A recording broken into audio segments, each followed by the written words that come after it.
आकिब जावेद तो एक सहाफ़ी पर ख़ासे चराग़ भी हुए और क्योंकि वो कहते हैं कि डोमेस्टिक क्रिकेट खेलना लाजमी है, तो फिर उनसे जब सवाल किया गया कि शाहीन आफरीदी को तो आपने इसलिए नहीं लिया कि उनकी स्पीड कम हो रही थी, लेकिन क्या बाबर आजम ने डोमेस्टिक क्रिकेट खेली है? वेस्ट इंडीज़ की टीम बड़ी मजबूत मुतवाज़न टीम नज़र आई, उनका फास्ट बॉलिंग अटैक बड़ा ज़बरदस्त है। T20 वर्ल्ड कप जीतने के बाद जिस अंदाज से भारत की जो परफॉर्मेंस रही, एक तो उसे आयरलैंड में दोनों T20 इंटरनेशनल मैचेस में शिकस्त हुई और ख़ास बात यह है कि पहली मरतबा आयरलैंड की टीम भारत के ख़िलाफ़ कोई T20 इंटरनेशनल मैच की सीरीज़ जीती।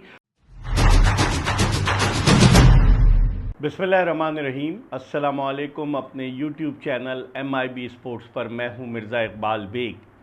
वेस्ट इंडीज़ ने श्रीलंका के ख़िलाफ़ टेस्ट सीरीज़ में जो परफॉर्मेंस दी है उससे पाकिस्तान के लिए ख़तरे की घंटी बज गई है। पहला टेस्ट मैच एक इनिंग्स और 217 रन से जीता और दूसरे टेस्ट मैच में जब श्रीलंका की टीम ने 500 से ज़ायद रन स्कोर किए, उसके जवाब में वेस्ट इंडीज़ की टीम ने भी ज़बरदस्त बैटिंग का मुजाहरा किया और 400 से ज़्यादा रन स्कोर किए।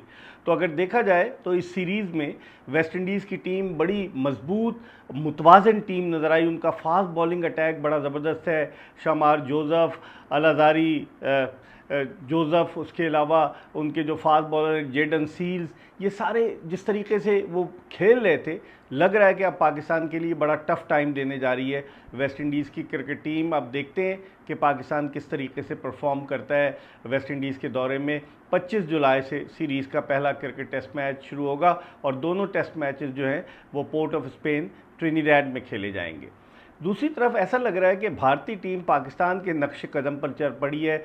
T20 वर्ल्ड कप जीतने के बाद जिस अंदाज से भारत की जो परफॉर्मेंस रही, एक तो उसे आयरलैंड में दोनों T20 इंटरनेशनल मैचेस में शिकस्त हुई और ख़ास बात यह है कि पहली मरतबा आयरलैंड की टीम भारत के ख़िलाफ़ कोई T20 इंटरनेशनल मैच की सीरीज़ जीती और वहाँ से जब भारतीय टीम इंग्लैंड पहुँची तो पहला मैच तो वॉश आउट हो गया, लेकिन उसके बाद बकिया दोनों मैचेस जिस तरीके से कल भारत को 124 रन से शिकस्त हुई है, उसको देखते हुए तो यही कहा जा सकता है कि भारतीय टीम जो है वो, अगर उसे कहा जाए कि घर के शेर तो बेजाना होगा, लेकिन अब देखते हैं बकिया मैचेस में, क्योंकि 5 T20 इंटरनेशनल मैचेस पर मुश्तमिल सीरीज़ है। अब बकिया मैचेस में भारतीय क्रिकेट टीम किस तरह की परफॉर्मेंस देती है। हैरत सबको है कि संजू सैमसन कि जिन्होंने T20 वर्ल्ड कप जितवाने में भारत को बड़ा वाइटल रोल प्ले किया, गुज़िश्ता 2 मैचेस में उन्हें ड्रॉप कर दिया गया है और विकेट कीपर के फ़राइज़ जो है वो ईशान किशन सर अंजाम दे रहे हैं, जबकि वैभव सूर्यवंशी जिनके बारे में बहुत कुछ कहा जा रहा था, उनको इन दोनों मैचेस में ट्राई किया गया, लेकिन इन दोनों मैचेस में वो मुख्तसर सी जारहाना इनिंग्स खेलकर आउट हुए। अब देखते हैं ये कि चौथे T20 इंटरनेशनल में वैभव सूर्यवंशी को शामिल किया जाता है। यानी बाद लोग कह रहे हैं कि भारतीय जो हेड कोच हैं गौतम गंभीर, उनकी ईमा पर 11 रुकनी टीम जो है वो खेल रही है। उनकी ईमा पर सूर्या कुमार यादव को, जो T20 वर्ल्ड कप की विनिंग टीम के कप्तान थे, एशिया कप की विनिंग टीम के कप्तान थे, तो सूर्या कुमार यादव को गौतम गंभीर की वजह से ड्रॉप किया गया और श्रेयस अय्यर को कप्तान बनाया गया। क्रिकेट के हवाले से एक और ख़बर है कि शपूर ज़ादरान, जो कि अफ़गानिस्तान के तवील कामत फास्ट बॉलर थे और उनके बड़े लंबे लंबे बाल और जिस तरीके से वो बॉलिंग किया करते थे, वो अपने खालिक हकीकी से जा मिले। बीमार थे, उनका भारत में इलाज हो रहा था और यकीनन शपूर ज़ादरान के इस इंतकाल से अफ़गानिस्तान क्रिकेट को धचका सा तो लगा है, क्योंकि वो बड़े ज़बरदस्त बॉलर हुआ करते थे, लेकिन बीमारी की वजह से वो क्रिकेट से दूर हो गए। दूसरी तरफ पाकिस्तानी क्रिकेट टीम जो है वो, कहा यह जा रहा है कि 13 जुलाई को रवाना होगी। कैंप के लिए कहा गया था, अभी तक पाकिस्तानी क्रिकेट टीम का कोई कैंप तो नहीं लगा है, लेकिन पाकिस्तानी टीम के बारे में कहा जा रहा है कि 13 जुलाई को वेस्ट इंडीज़ रवाना होगी, क्योंकि अपने आप को वहाँ के मौसम, वहाँ से विकटों से हम आहंग कर सके।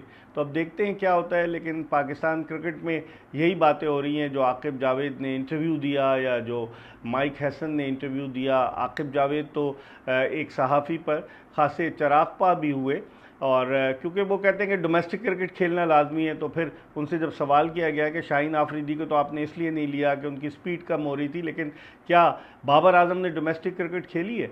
और पाकिस्तान का ये जो बॉलिंग अटैक है, मुदस्सर नज़र पाकिस्तान के जो साबिक कोच थे, उन्होंने कहा कि इनके पास पेस भी नहीं है, स्विंग भी नहीं है। बाद लोग ये कह रहे हैं कि शाहीन आफरीदी की कमी इंग्लैंड के दौरे में बड़ी शिद्दत से महसूस होगी। अगर वो मुकम्मल तौर से फिट हो जाते हैं तो उनका होना जो है वो मुखालिफ टीम पर एक प्रेशर डालेगा, और उसके अलावा नसीम शाह भी अगर वो फिट हो जाते हैं तो वो भी अगर होते तो वो भी प्रेशर डालते। ये दोनों तजुर्बाकार बॉलर हैं। लेकिन अभी जो पाकिस्तान का बॉलिंग अटैक है, जिसमें खुर्रम शहजाद, मोहम्मद अब्बास शामिल हैं, मोहम्मद अली शामिल हैं, तो ये बॉलिंग अटैक पाकिस्तान का जो fast bowling attack, Ubaid Khan शामिल हैं, फिर आमिर जमाल को रखा गया है, तो क्या ये बॉलिंग अटैक मुखालिफ टीम को 2 मरतबा आउट कर लेगा? स्पिन बॉलिंग के शुबे में तो लग यही रहा है कि साजिद खान को खिलाया जाएगा, लेकिन वेस्ट इंडीज़ और श्रीलंका की जो सीरीज़ हुई वहाँ फास्ट बॉलर्स ने डोमिनेट किया है। तो अब पाकिस्तान का बॉलिंग अटैक क्या करता है वेस्ट इंडीज़ में, और फिर आपकी बैटिंग जो है वो इतनी तजुर्बाकार खिलाड़ियों पर मुश्तमिल नहीं है। ख़ासतौर बाबर आजम एक अकेले ऐसे हैं।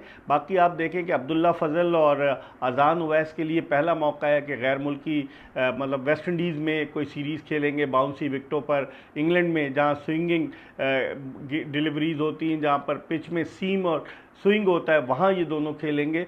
और फिर आपके पास मिडिल ऑर्डर में सऊद शकील नहीं है वेस्ट इंडीज़ में, तो पाकिस्तान की बैटिंग भी एक लम्हे फ़िक्रिया है। लेकिन तमाम तर बोझ लगता है कि बाबर आजम के कंधों पर होगा, जिन्होंने तीसरी मरतबा ये जिम्मेदारी कबूल की है। और दिलचस्प बात यह है कि बाबर आजम के टेन्योर का ऐलान नहीं किया है पाकिस्तान क्रिकेट बोर्ड ने कि आइंदा वो कितने बरस तक जो है वो पाकिस्तान के कप्तान रहेंगे, क्या टेन्योर है। और इसी तरीके से उन्होंने हेड कोच सरफराज अहमद के टेन्योर का भी ऐलान नहीं किया है। और जो रैंकिंग जारी हुई है वर्ल्ड टेस्ट चैम्पियनशिप की श्रीलंका और वेस्ट इंडीज़ की सीरीज़ के इख्तिताम पर, उस रैंकिंग में पाकिस्तान अभी भी 9वें नंबर पर है, और पाकिस्तान से ऊपर वेस्ट इंडीज़ है और बाकी टीमें ऊपर हैं। तो पाकिस्तान के लिए चैलेंज होगा। अब देखते हैं कि पाकिस्तान किस तरह की परफॉर्मेंस पेश करता है। क्रिकेट के हवाले से आपको अपडेट करते रहेंगे। देखते रहिए MIB स्पोर्ट्स।